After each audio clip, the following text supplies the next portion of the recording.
CarBuyer Very True Facts edition number 666. It's a well-known fact that when you open the charging port of an EV, fairy dust and angel farts fly out. But when you open the charging port of this car, nothing but death, destruction and noise comes out. Because this is the devil's bunghole, and this is the devil. Buy or sell your car now with CarBuyer Singapore, and remember to check out the latest automotive content with us. Now EVs are quiet, they're smooth, they'll save the world, they make you drive like a complete angel. But this car here is noisy, it's raucous, it'll make you drive like a complete asshole. This is the Audi R8 RWD performance. It's the very last of the R8s, and we'll explain why, despite its many sins and faults, you will still love it, just like we did.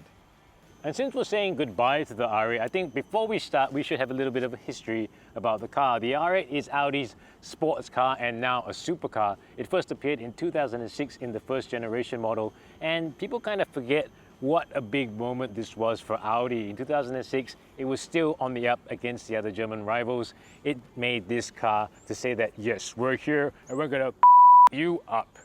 So bear in mind that back then, the key challenger to this car, or rather this car was a challenger to the Porsche 911, of course, the legendary sports car. But keep in mind that BMW didn't have a sports car at the time, a proper sports car.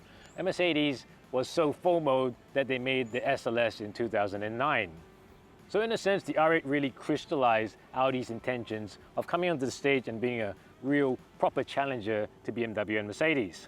Right now, the current R8 still runs on its second generation underpinnings from 2015, and also another tidbit to know, the car has always had close links to the Lamborghini Gallardo and later on the Huracan. So proper supercar genes right there. Now the 4.2 litre V8 that the car debuted with in 06 has long gone and is now replaced only by a 5.2 litre V10.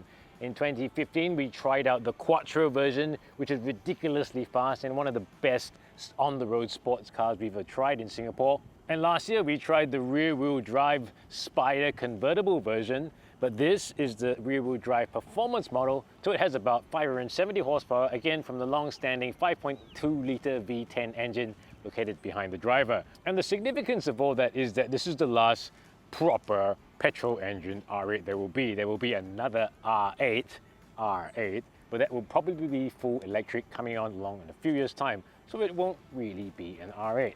And now I'll explain why having a V10 is such a big deal for this car. So let's go to the cockpit.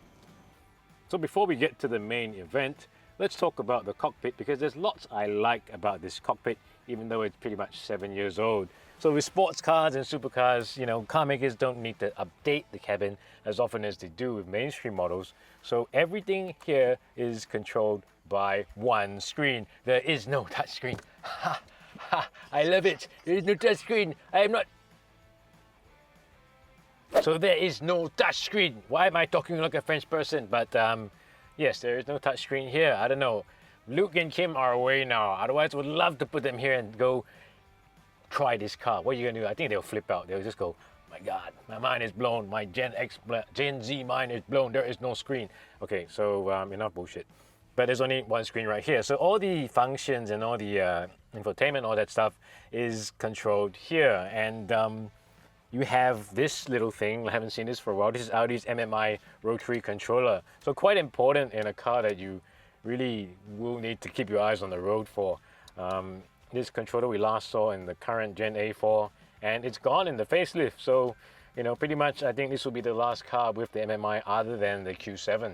And if you look at here, we see manual aircon controls. It's amazing, like no touchscreen again. I know it's just mind-blowing, because in a few short years, every car that has come to market has had a touchscreen right there, Android Auto, all that stuff, but no, nothing here, everything just for the driver. And speaking about just for the driver, we have that lovely monoposto approach that the first R8 already had, a little circular thing to remind you of something like a race car or Audi's, you know, old Le Mans Spider type cars. And of course, we got carbon fiber here, we got carbon fiber everywhere, a gear shifter because, you know, screw shift by wire. This is a real sports car. We shift like men.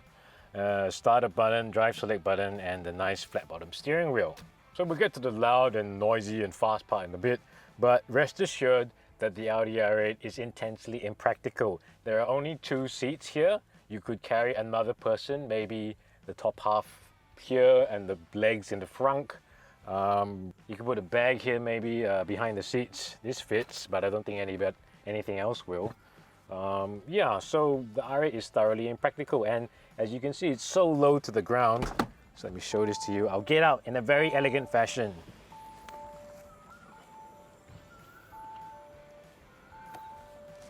You see what I mean? But you know, as far as sports cars go, this is not too bad. The R8 was originally designed, like I said, as a 911 competitor, so it's really not that bad to drive around in the day-to-day. But you're not here for that. You're here for noise, you're here for killing the world, you're here for pissing off the neighbors. Now before we do that, let me draw your attention to the most useless thing in this car. The Bang & Olufsen sound system. Because that is not really the sound system. The sound system is behind me. Oh yeah. So what makes the R8 special is the fact that it's one of the last of its kind. Last of its kind, I mean a car with a naturally aspirated V10 engine. Now naturally aspirated basically means non-turbo. Instead of forcing air into the engine for more power, the engine sucks in the air by itself, very simply put.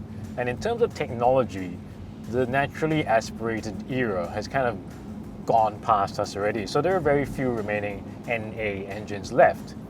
And the turbo era, even when you see turbos in normal cars like, you know, Volkswagen Golf, whatever, that's kind of past us already as well. We're at the last parts of the turbo era. Turbo engines will be in PHEVs and things like that. But obviously the next era is upon us, and that is the electric era. And NA engines are still very much prized by drivers because they don't deliver a huge amount of torque at the same time, what they call turbo lag. You have to drive around that. So these cars with NA engines like the R8 provide a very direct, a relationship between your right foot and the power delivery at the rear wheels. Now, as we mentioned, this is the non-quattro version of the R8. It's a rear-wheel drive version, and the R8 has never been the most stable car to drive. Even with a quattro, under braking, quattro doesn't matter during braking anyway, but when you're braking, it'll squiggle around like a little squiggly thing. And on Sepang, that was, you know, fun, but a little bit disconcerting for people who are not used to it. On the road, however, you know, when you leave all the electronics on, this is a great car to drive. It feels very nice, very, analog. And in direct comparison to all the electric cars I've driven, you know, you feel like you're driving a car. You have that relationship with the car, the scream of the engine, the gearbox, the steering, everything. It feels like a real proper sports car. And I think that's something that EVs may never live down. So it has single rate fixed suspension, no magnetic suspension on this one, and a bunch of drive modes. But you know, if you're gonna drive this with ESP off on the road, I think you're a very, very brave person. So I'm gonna engage my 570 horsepower sound system in dynamic mode. You can hear that boo, boo, boo, boo, boo, boo, boo, boo. We're gonna go into manual and shift gears with pedals like real men, I suppose, sort of. Real men would be a manual, but never mind. I'll let the car do the talking. Let's go. Oh shit!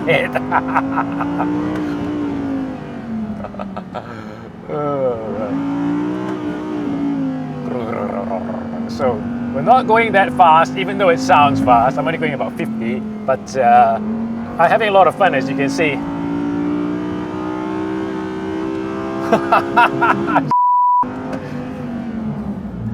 Wow. I mean, that is the draw of the NA engine, the sound, the howl, and you don't even get that with turbo engines, let alone a PHEV or an electric car. So, you know, analog, kind of old style rock and roll kind of sports car, this kind of experience is becoming more and more rare. Ooh, are you not? So I'm gonna leave all the aids on. I don't want to scare the shit out of Naz. Are you okay, Mr. Naz? Yeah. And, you know, gonna switch back to normal mode, pissed off all the monkeys who are my neighbors. But really, I mean, that, I don't know what, 30-second drive reminds me why I started in this job, and it wasn't to drive electric cars around quietly all the damn time. It was to be a mother of 3 children and drive sports cars. Now, when it comes to supercars in 2022, there are faster, newer ones, stuff like the Maserati MC20. Ferrari's 296 GTB is quite a bit more expensive than this, quite a bit faster, but it's also a plug-in hybrid, and you can kind of see the way things are going.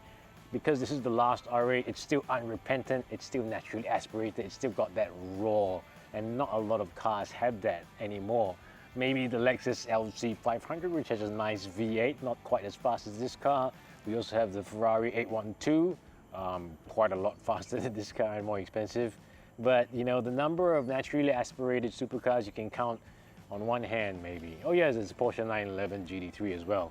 I'm always forgetting that. But yes, but the R8 is one of the few of a dying breed, and that's what makes it so special. It's fast, it's loud, it consumes a lot of petrol, and it's bad for the environment. But even in 2022, it shows that being bad can also be really good at times. Thanks for watching CarBuyer Singapore. If you like this video, please like it. Please subscribe to our Facebook, our YouTube, our Instagram, our Facebook, TikTok.